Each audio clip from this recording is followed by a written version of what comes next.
হবে তাদের উদ্দেশ্যে বলবো যে মাগরিবের নামাজটা প্রথমে আপনি আউয়াল ওয়াক্তে পড়বেন। মেয়ে মানুষ হলে বাসায় নিজের জায়গা, পুরুষ হলে জামাতের সাথে ইফতার খেতে গিয়ে যেন জামাত ছুটে না যায়, তাকবীর না ছুটে, সেদিকে খেয়াল করে আপনি যদি চান যে শবে কদরের নামাজ আপনি পড়বেন তাহলে আপনাকে এই কাজটা করতে হবে, অর্থাৎ ইফতার করে দ্রুত এসে মাগরিব একবারে ইমামের সঙ্গে প্রথম তাকবীরের সাথে নামাজ পড়তে হবে। মেয়ে মানুষ হলে বাসায় প্রথম ওয়াক্তে সুন্দর করে ধীরস্থিরতার সাথে মাগরিব পড়তে হবে। শবে কদরের নামাজ শুরু হয়ে গেছে কিন্তু মাগরিবের মাধ্যমে। মাগরিব হয়ে গেল, মাগরিবের পরে সুন্নাত পড়েন, নফল পড়েন ধীরস্থিরতার সাথে, এবং এশার আগে বা সারা রাতের ভিতরে আর ঘুমাবেন না।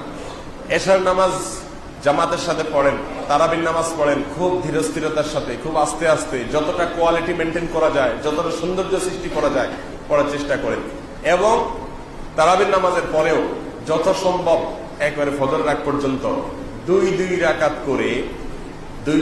করে সলাতুল লাইলি মাসনা মাসনা, রাসূলুল্লাহ আকরাম সাল্লাল্লাহু আলাইহি ওয়াসাল্লাম বলেছেন রাতের নফল নামাজ হবে 2 রাকাত করে। অতএব আপনার শবে কদরে যে নামাজ পড়বেন আপনি সেটা 2 রাকাত করে হবে। নির্দিষ্ট কোন রাত লাইলাতুল কদর হবে এটা যেহেতু ঠিক নাই, অতএব শেষ 10টি রাতের প্রত্যেকটা রাতেই, সেটা 27 রমজান রাত হতে পারে, 25 হতে পারে, 23 হতে পারে, 21 হতে পারে, 29 হতে পারে, প্রত্যেকটা রাতেই আপনি এই 2 রাকাত করে নফল নামাজ যতটুকু তৌফিকে কুলা পড়বেন, সম্ভব হলে সারা রাত জেগে থাকবেন এবং সারা রাতই এই 2 রাকাত করে যত বেশি পারেন বেশি সংখ্যক নামাজের মধ্যে কাটাবেন। নফল নামাজ বিশেষ কোনো নিয়ত নাই, লাইলাতুল কদর নামাইতে অমুক তমুক এরকম কোনো বিশেষ নিয়ত নাই। আল্লাহু আকবার বলে নিয়ত বেঁধে আপনি তাহাজ্জুদ পড়তেছেন, এই নিয়তে বাস, নিয়ত বেঁধে হাত বেঁধে এরপরে আপনি সূরা ফাতিহা পড়ে, সাথে নির্দিষ্ট কোনো সূরা নাই যে লাইলাতুল কদরে অমুক সূরা এতবার পড়তে হবে। অনেকে আপনাকে বলবে লাইলাতুল কদরে এত রাকাত, প্রথম রাকাতে সূরা ফাতিহার পরে সূরা ইখলাস এতবার, দ্বিতীয় রাকাতে অমুক সূরা এতবার। এগুলো সবগুলা মন গড়া কথাবার্তা, কোরআন এবং হাদিসের কোনো জাল হাদিসের এরকম কোনো কথাবার্তা নাই, এগুলো সম্পূর্ণ ভুয়া ভিত্তিহীন। সাধারণ মানুষ যেহেতু দিন সম্পর্কে জানে না, তাদেরকে অনেকে বিভ্রান্ত করে এসব বলে। আপনি শবে কদরের নামাজ কিভাবে পড়বেন সেটা বলছি আমরা। 2 রাকাত করে পড়বেন, যে কোনো সূরা দিয়ে পড়বেন। সূরা ফাতিহার পরে 2 রাকাত করে আপনি 10 রাকাত পড়েন, 8 রাকাত পড়েন, 6 রাকাত পড়েন, স্বাধীনতা আপনার। তবে রাকাতগুলো হবে অত্যন্ত লম্বা দৈর্ঘ্যের সাথে। প্রত্যেকটা রাকাতে খুব দীর্ঘ সময় নিয়ে পড়বেন। সূরা ফাতিহা আস্তে আস্তে পড়বেন, একটা আয়াত পড়ে থামবেন, আরেকটা আয়াত পড়বেন, আস্তে আস্তে পড়বেন। সূরা ফাতিহার পরে যত লম্বা সূরা মুখস্থ আছে আপনার সেটা পড়বেন।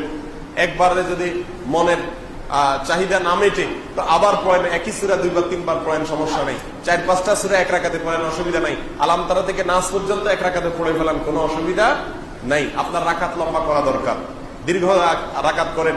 রাসূলুল্লাহ আকরাম সাল্লাল্লাহু আলাইহি ওয়াসাল্লাম তাহাজ্জুদ যখন পড়তেন রাতের বেলায়, আম্মা জান আয়েশা রাদিয়াল্লাহু তাআলা আনহা বলেছেন তার পাও এত বেশি তিনি দাঁড়িয়ে নামাজ পড়তেন যে পাও ফুলে যেত।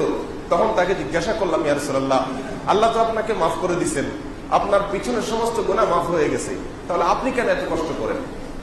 যদি কেউ জানতে পারে যে আমার কোনো অপরাধ নাই, আল্লাহ সব মাফ করে দিয়েছেন, তাহলে সে তো অন্তত আরামে একটু ঘুমাবে, যে আমার তো আর কষ্ট করার দরকার নেই। রাসূলুল্লাহ আকরাম সাল্লাল্লাহু আলাইহি ওয়াসাল্লাম বলেছেন, আফালান আকুনা আবদান শাকুরা, আমি কি আল্লাহর কৃতজ্ঞতা আদায়কারী বান্দা হব না? আল্লাহ আমাকে গুনাহ মাফ করে দিয়েছেন এই কথা যদি আমি জানতে পারি, তাহলে তো আমি আরো বেশি শুকর আদায় করবো আল্লাহ তাআলা। মুহতারাম হাজিরিন, এজন্য লম্বা সময় নিয়ে তিনি তাহাজ্জুদ পড়তেন। তার তাহাজ্জুদের অবস্থা বর্ণনা করতে গিয়ে আম্মা জান আয়েশা বলেছেন, লা তাসআল আন হুসনিহিন্না ওয়া তুলিহিন্না, আল্লাহ রাসূলের রাতের নামাজের সৌন্দর্য, কোয়ালিটি, বিউটি, তার নামাজের যে দৈর্ঘ্য, এগুলো আর কি বলবো, এগুলো বলে বোঝানো যাবে না। যখন দাঁড়িয়ে কেরাত পড়তেন মনে হয় তিনি আর জীবনে রুকুতে যাবেন না, এত কেরাত পড়তেন, এত লম্বা সময় লেগে পড়তেন। যখন রুকুতে যেতেন এত তাসবিহ পড়তেন মনে হয় আর মাথা জীবনে উঠাবেন না। যখন মাথা উঠাতেন দাঁড়িয়ে আল্লাহ প্রশংসা শুরু করতেন মনে হয় আর সিজদা যাবেন না। সিজদা গেলে সুবহান রাব্বিল আলা বলতে বলতে, আল্লাহর প্রশংসা করতে করতে এত মজা পাইতেন, আল্লাহকে সামনে পেয়ে আল্লাহর প্রশংসা করে আর মনে হয় সিজদা থেকে উঠবেন না। হাদিসে রাসূল করিম সাল্লাল্লাহু আলাইহি ওয়াসাল্লাম বলেছেন, বান্দা যখন সিজদায় যায় তখন আল্লাহর সবচেয়ে কাছে চলে যায়। কেউ যদি চায় আল্লাহর আরশের দুয়ারে গিয়ে, আল্লাহর রহমতের চৌকাঠে গিয়ে, আল্লাহর আরশের দরজায় গিয়ে আল্লাহর কাছে সঙ্গে সঙ্গে মুখোমুখি হয়ে আল্লাহর কাছে চাইবে, তাহলে তার জন্য একমাত্র উপায় হলো সিজদায় গিয়ে যাওয়া আল্লাহর কাছে। সিজদায় গিয়ে চাওয়া।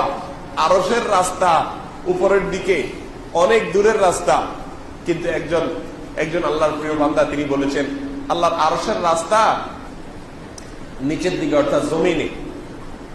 জমিনে মাথা ঠুকাইলে আরশে পর্যন্ত পৌঁছে যায়, বান্দা আল্লাহ সবচেয়ে নিকটে চলে যায়। অতএব এই রাত্রে সেজদায় গিয়ে লম্বা সময় সেজদা নিয়ে সেজদায় আপনি তাসবিহ পাঠ করুন, সেজদায় কোরআন হাদিসে বর্ণিত দোয়াগুলো আপনার আল্লাহর কাছে বলুন, চাইতে থাকুন আল্লাহর কাছে, মনে মনেও চাইতে পারেন, তাসবিহ করতে পারেন। এভাবে লাইলাতুল কদরের রাতকে আপনি কাটায় দেন। লম্বা এক রাকাত নামাজ 10 মিনিট, 15 মিনিট, 20 মিনিট, আধা ঘন্টা সময় কাটায় দেন।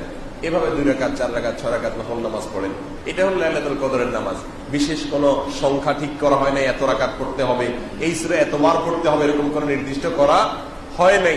বরং আপনার যত খুশি আপনি পড়েন, এবং কিছু সময় নামাজ পড়েন, কিছু সময় দোয়া করেন, কিছু সময় জিকির করেন, কিছু সময় তাসবিহ পড়েন, হ্যাঁ, কিছু সময় আল্লাহর কাছে কান্নাকাটি করেন, কিছু সময় কোরআন তেলাওয়াত করেন, হ্যাঁ, কিছু সময় আল্লাহর অপরাধের কথা স্বীকার করে, আল্লাহর কাছে অপরাধের কথা স্বীকার করে ক্ষমা চান।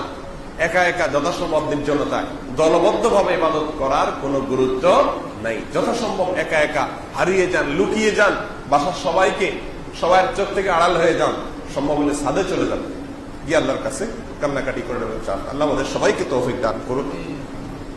পাখিরা যায় উড়ে যায় আকাশের ওই নীলিমায়, নদীরা যায় ছুটে যায়